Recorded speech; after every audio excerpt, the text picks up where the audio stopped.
इतने सारे लोग हैं, आपके इलाके का नहीं मालूम, मुझको नहीं मालूम, मगर आप जगहों के बारे में मुझको मालूम है। एक जवाब दो, क्या आपके इलाके से अररिया, पूर्णिया, किशनगंज, कटिहार, आपके इलाके से हमारी बेटियां बहनें शादी करके जहेज नहीं देने की वजह से मुरादाबाद, रामपुर, बरेली, इन इलाकों में लड़कियां जाती है या नहीं जाती? जाती है। जोर से बोलो हाँ या नहीं? जाती है। जाती है ना? क्यों? जवाब दो। जलसा है, जवाब देना होगा। क्यों जाती है? उसको उठाओ, उठाओ उसको, कान के जड़ में डालो, सोने की बीमारी जड़ से खत्म करो।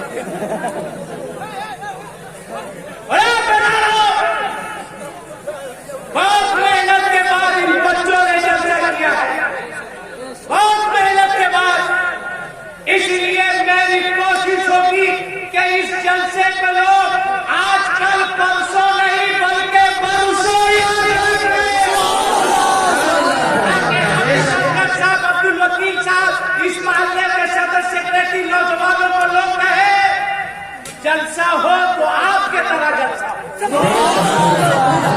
आज जवाब दो मुझको, मैं जवाब के लिए खड़ा हूं। जाती है इलाके से बच्चियां, बोलो जाती है ना? बोलो जाती है ना? क्यों? जहेज की वजह से। अब मुझको तुम बताओ, क्या इस इलाके के सारे लड़के नामर्द हो चुके हैं? जवाब देना होगा दोस्त। तुम्हारी दुखती दर पर मैं आज हाथ रख रहा हूं। क्यों जाती है? क्या कसूर है उन गरीब बच्चियों का? क्या गलती है उन गरीब बेटियों की? तुम्हें पता है 2021 और 22 में सिर्फ शादी के नाम पर गरीब बेटियों के बाप ने भारत में 700 करोड़ रुपए की अपनी जमीन बेच डाली। अल्लाह अकबर, 700 करोड़ की जमीन।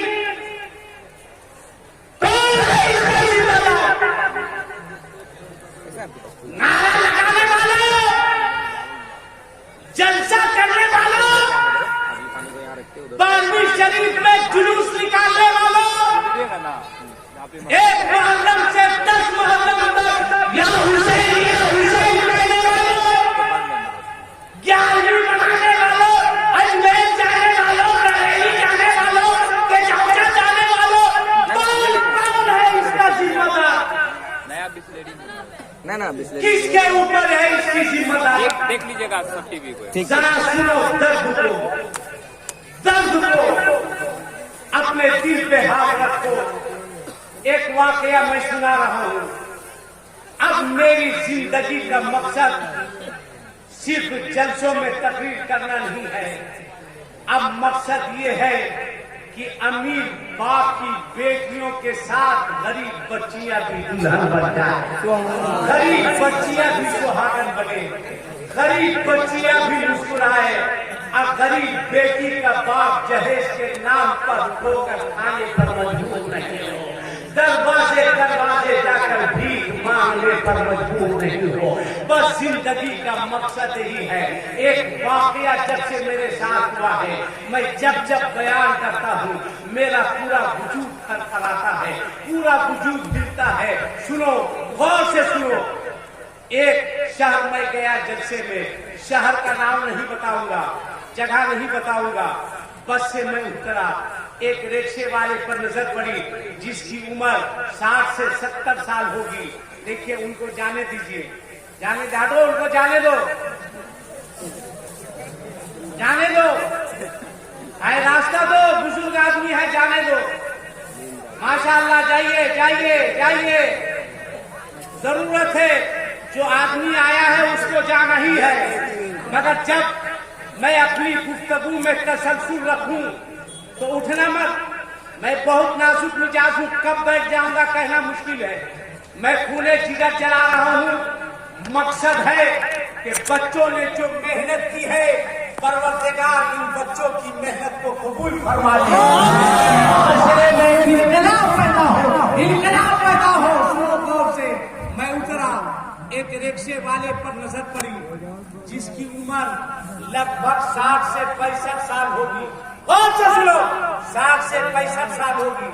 मुझको पता नहीं था ये रिक्शा वाला मुसलमान है, हिंदू है, ईसाई है, किस मजहब का है, किस धर्म का है।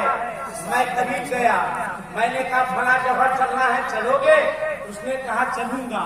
मैं रिक्शे पर बैठ गया, रिक्शा चला।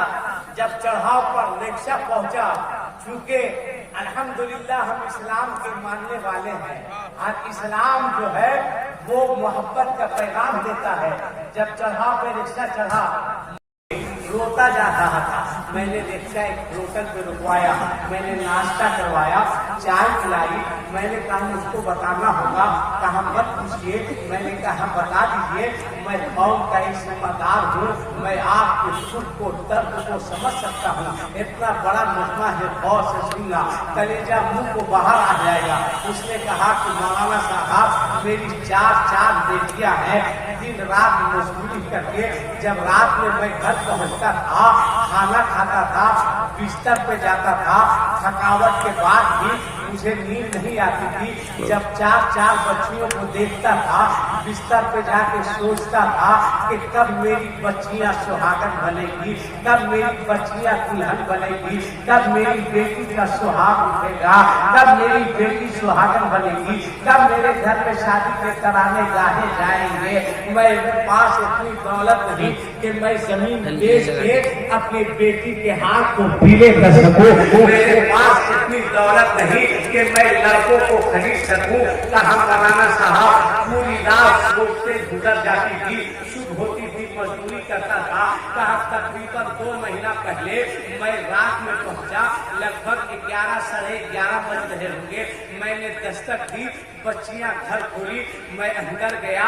मोहल्ले के कुछ लोग आए, कहा कि चचा तैयार हो जाइए, एक लड़का आया है रामपुर या मुरादाबाद, उसने बताया था, वहां से लड़के का कोई डिमांड नहीं है, कोई मुतालबा नहीं है, आपकी 4 बच्चियां हैं। हम लोगों ने तय किया है कि एक बच्ची का निकाह उसके साथ कर दिया जाए। मैं भी खुश हुआ, शुभ हुई। मैं बाजार गया, अपनी हैसियत के मुताबिक लड़के के लिए कपड़ा लाया, बेटी के लिए कपड़ा लाया। जब बेटी सुहागन बन गई, निकाह की तैयारी हो गई, मैं करीब गया देखने के लिए, तो बेटी ने मेरे पांव को पकड़ लिया। कहा अब्बू जान किस गलती की सजा मुझको दे रहे हैं, आखिर मेरा कसूर क्या है जो इतनी दूर भेज रहे हैं, मेरी गलती क्या है, मुझको अपनी माँ से दूर कर रहे हो। हे अब्बा जान इतनी दूर जा रही हूँ, इसे बाबा कह के पुकारूंगी, इसे माँ कह के पुकारूंगी, कहाँ बहन खोजूंगी। मैं भी रोने लगा। मैंने कहा बेटी तेरे मुकद्दर में यही है। कहा बाहर हाथ निकाह की रस्म पूरी हुई, मैं अपनी बेटी को ले गया, ट्रेन पे बैठाया। मेरी बच्चियां रो रही थी, मेरी बीवी रो रही थी। बच्चियां कह रही थी कि अब्बू जान मेरी बहन को इतनी दूर क्यों भेज दिए, आखिर हम लोगों ने आपसे कोई मुतालबा नहीं किया, हमने कुछ नहीं मांगा, जो लाकर दे रहे थे खा रहे थे, फिर भी मेरी बहन को इतनी दूर क्यों भेज रहे हैं। कहा मेरे पास कोई जवाब नहीं था।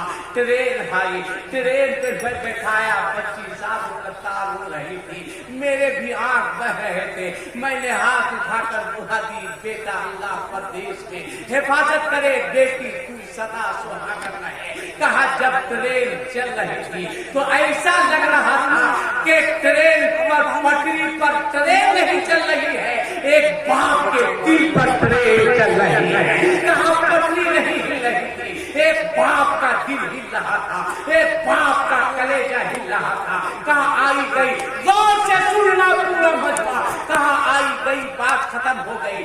2 महीना गुजरे होंगे। मैं एक रात जब घर आया, मैंने दरवाजे पर दस्तक दी, दरवाजा खुला है, एक बच्ची मेरे पांव पे गिर गई, उसके हाथ में कुल्हाड़ी थी। कहा पूजान ये कुल्हाड़ी है, ये कुल्हाड़ी लो, मेरे टुकड़े टुकड़े कर दो। पूजा मुझे दुनिया में रहने का हक नहीं है, ए पूजा मेरे जिस्म के टुकड़े टुकड़े कर दो। ए पूजा जिस तरह मुस्तफा की आमद से पहले लोग अपनी बच्चियों को जिंदा दफन कर देते थे, अबू जान मुझे भी जिंदा दफन कर दो, मुझे जिंदा दफन कर दो। मैंने कहा एक बेटी तेरे बूढ़े बाप के बाजू में बहुत ताकत है, एक बेटी को सुहागन बनाया हो, तू भी सुहागन बनेगी, मगर बच्ची मानने को तैयार नहीं, पैर छोड़ने को तैयार नहीं।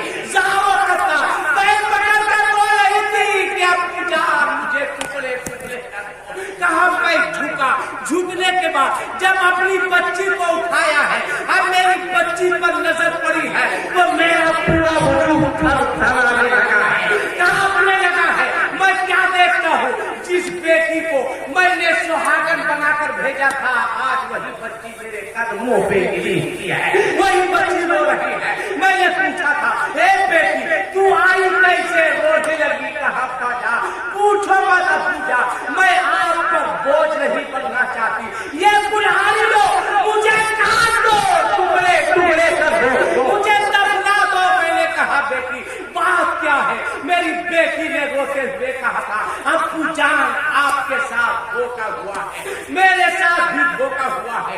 कहा क्या हुआ है, कहा मुझे दुल्हन बनाकर ले जाया गया, वहां ले जाकर मुझे मारा जाता था, वहां ले जाकर मुझसे काम किया जाता करवाया जाता था, मुझे दूसरों के बिस्तर पे सोने पर मजबूर किया जाता था, मुझे गुनाह पर मजबूर किया जाता था।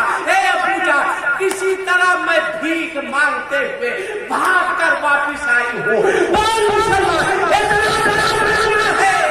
इसका जिम्मेदार कौन है, इसकी जिम्मेदारी किस पर है, अपने दिल पे हाथ रख के जरा फैसला करो, क्या जवाब दोगे परवरदिगार को, कौन सा चेहरा लेकर मुस्तफा के करीब जाओगे कल क़यामत के मैदान में। अगर इन गरीब बच्चियों ने अपने आका की बारगाह में अर्ज कर दिया या रसूल अल्लाह हम गरीब बच्चियों का कसूर क्या था, मेरे हाथ पीले ना हो सके, हम गरीब बच्चियों का कसूर क्या था, हम सुहागन न बन सके, कौन सा चेहरा लेकर कौसर के करीब जाओगे, कौन सा चेहरा लेकर उन जनाब के करीब जाओगे, बोल क्या जवाब दोगे अपने खुदा को, क्या जवाब दोगे अपने मुस्तफा को। बोल मैं गलत बोल रहा हूँ या सही, सही बोल रहे हैं, जोर से बोल गलत या सही। अगर सही तो कितने लोगों को इस्लाम से मोहब्बत है, हाथ उठा के बताओ, हाथ उठाओ जिससे मोहब्बत है, हाथ नीचे करो।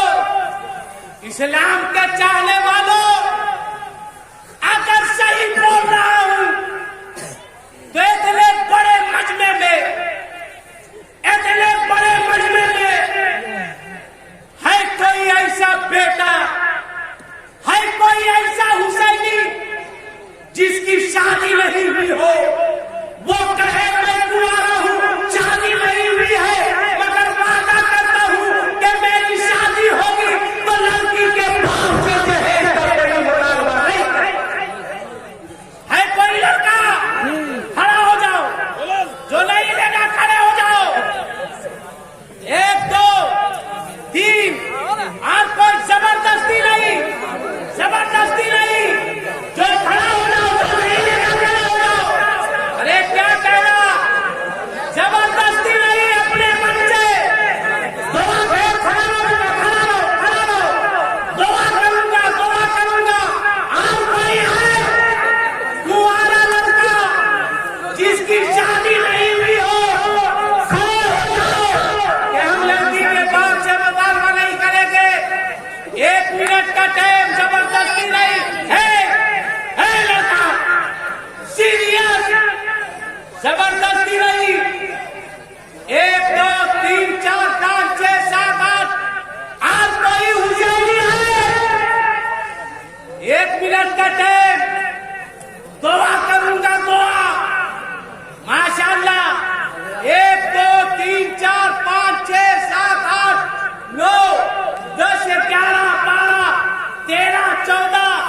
15 लड़का, 16 लड़का, अरे क्या कहना 17, माशाल्लाह माशाल्लाह, बहुत लड़के, जिंदाबाद जिंदाबाद, माशाल्लाह, खड़े होके नारा लगा दो।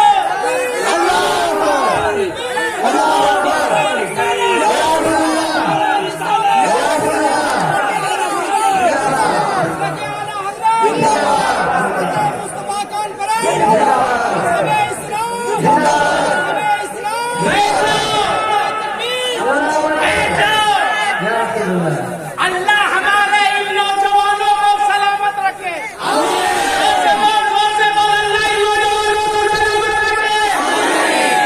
ये तो लड़के थे जिसने बता दिया कि हमको लड़की के बाप की दौलत पे भरोसा नहीं है, खुदा की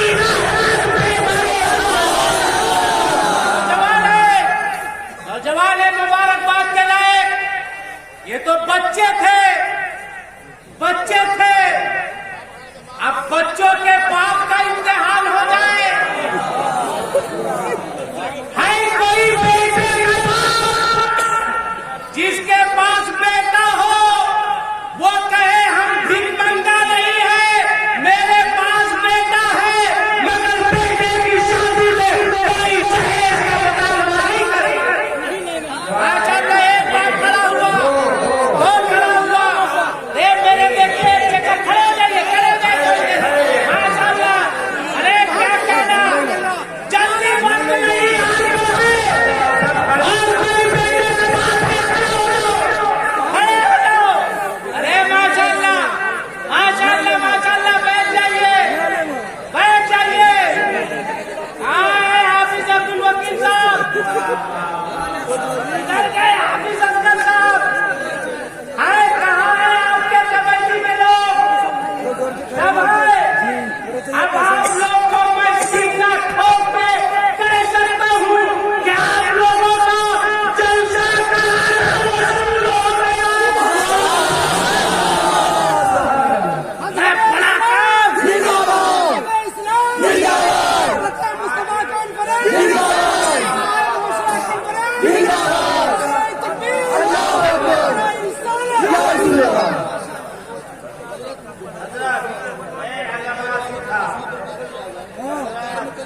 सही बात है।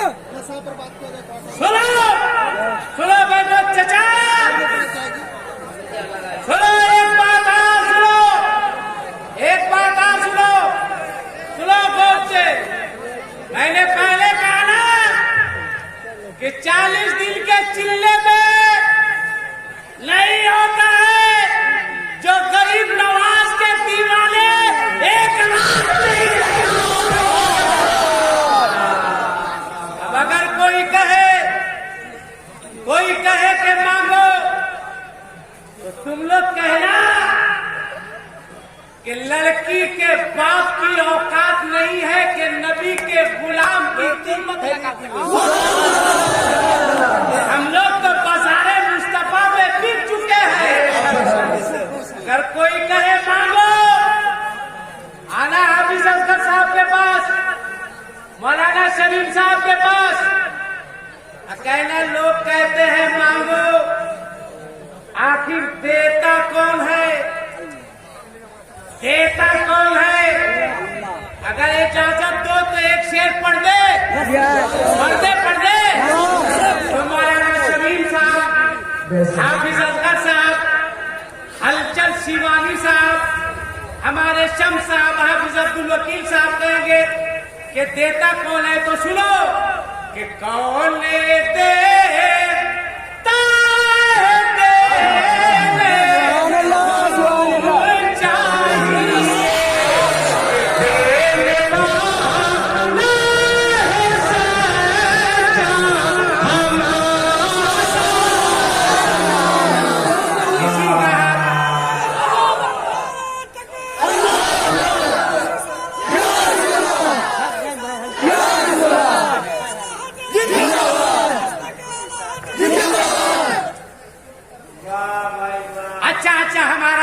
कि मेरे नबी जिंदा है।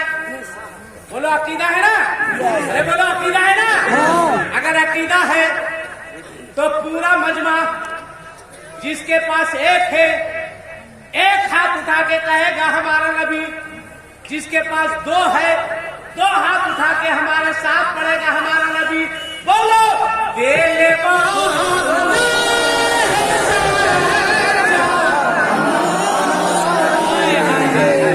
हाय हाय, दिल बाग बाग नहीं गार्डन गार्डन हो गया।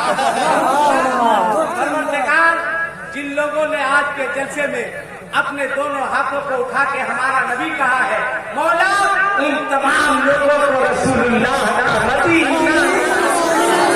परवरदिगार, तेरे नबी के नाम की मजलिस से अजमत मुस्तफा कॉन्फ्रेंस है, उलमा है, मौला न जाने कितने लोग हैं।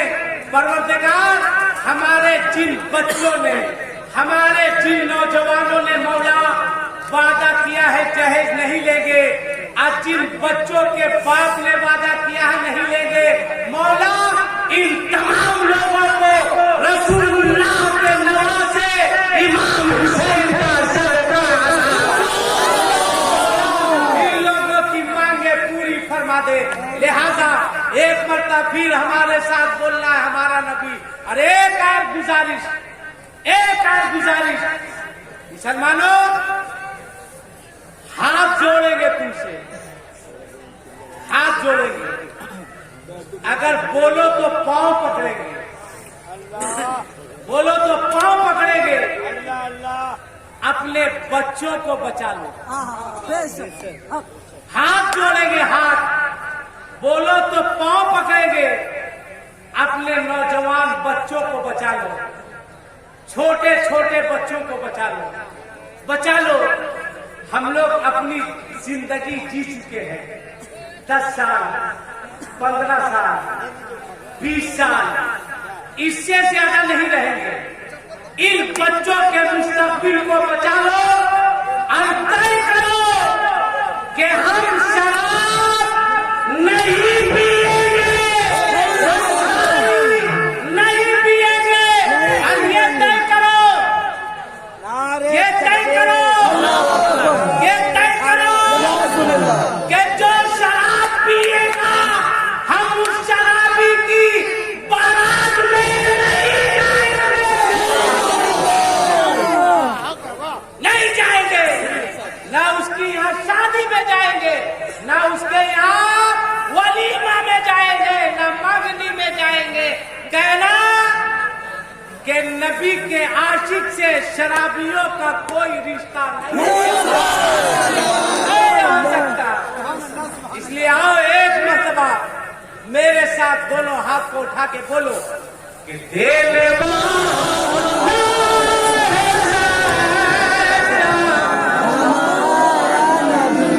आओ। एक बात बताओ, आप घर बढ़िया बनाते हैं, बनाना भी चाहिए, बनाते हैं कि बोलो ना भाई? हाँ, टाइल्स से लगाते हैं, मार्बल लगाते हैं, लगाना चाहिए, लगाना चाहिए। मस्जिद की छत की ढलाई होनी चाहिए या नहीं होनी चाहिए? होनी चाहिए। यहाँ मस्जिद है ना? कहाँ पे है मस्जिद? सामने मस्जिद है, इसकी अभी तक ढलाई नहीं हुई है, दूसरी मंजिल बाकी है। इतना दिन तक काहे नहीं करवाए थे आप? क्या समझ रहे थे कि मुसलमान ढलाई के लिए पैसा नहीं देता है? मुसलमान तो इस्लाम के लिए अपनी जान दे सकता है, तो पैसे की क्या? बोलो, दूसरी छत की ढलाई होनी चाहिए कि नहीं? होनी चाहिए। तो इतने बड़े मजमे में एक आदमी कोई ऐसा है जो मस्जिद की छत की ढलाई के लिए अपनी जान से 11,000 का देने का ऐलान करे? है कोई एक आदमी? या अल्लाह, इतने बड़े मजमे में कोई एक दीवाना नहीं है? एक दीवाना, माशाल्लाह, एक दीवाना। सोच रहे हो, जब तक मस्जिद रहेगी अल्लाह ताला सुबह क़यामत तक तुमको इसका सवाब अता फरमाता है। इतने बड़े मजमे में एक दीवाना, ये अल्लाह, मैंने तेरे घर के लिए